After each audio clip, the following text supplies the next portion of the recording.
ఈరోజు వాగ్దాన సందేశం హగ్గై గ్రంథం 2వ అధ్యాయం 5వ వచనం. నా ఆత్మ మీ మధ్య ఉన్నది గనక భయపడకుడి. ప్రభువైన యేసుక్రీస్తు ఈ మాటలు దీవించును గాక. ఆమేన్.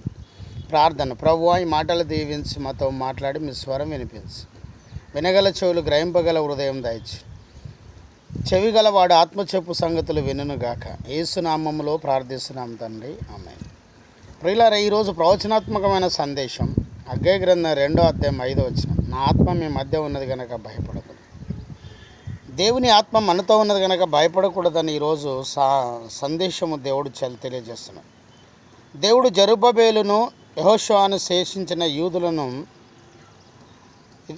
మందిర పని పూర్తి చేయుటకు ప్రోత్సహించుటకు ఈ మాట సెలవిచ్చినారు. ఏ మాట అంటే, నా ఆత్మ మీ మధ్య ఉన్నది కనుక మీరు భయపడకూడదు. మనం భయపడక ధైర్యంగా ఉండాలంటే ఏం చేయాలి? మొదటిగా దేవుని నమ్మాలి. యెషయా గ్రంథం 12వ అధ్యాయం 2వ వచనం. రెండోది, ఆయనకు మొరపెట్టాలి. విలాప వాక్యం 3వ అధ్యాయం 57వ వచనం. ఈ రెండు రకాలుగా మనం చేస్తే, మూడోదిగా చూస్తే దేవుణ్ణి జ్ఞాపకం చేసుకోవాలి. నెహెమ్యా 4వ అధ్యాయం 14వ వచనం. ఈ మూడు రకాలుగా మనం చేస్తే ఆయన మధ్య ఆ ఆత్మ మన మధ్య ఉంటుంది. మనం భయపడము. మనకు అన్ని పనుల్లో ప్రభు ఆత్మ సహాయం చేస్తుంది. దురాత్మ నీలో పిరికితనమును కలగజేస్తుంది. పరిశుద్ధాత్మ నీలో ధైర్యమును కలగజేస్తుంది. దేవుని ఆత్మ నీలో ధైర్యం కలగజేస్తుంది. నువ్వు దేవుని యందు విశ్వాసం ఉంచు. ఆయన నీతో నిశ్చయంగా తన ఆత్మను అనుగ్రహించి నిన్ను ధైర్యపరుస్తాడు, నీకు విజయం ఇస్తాడు.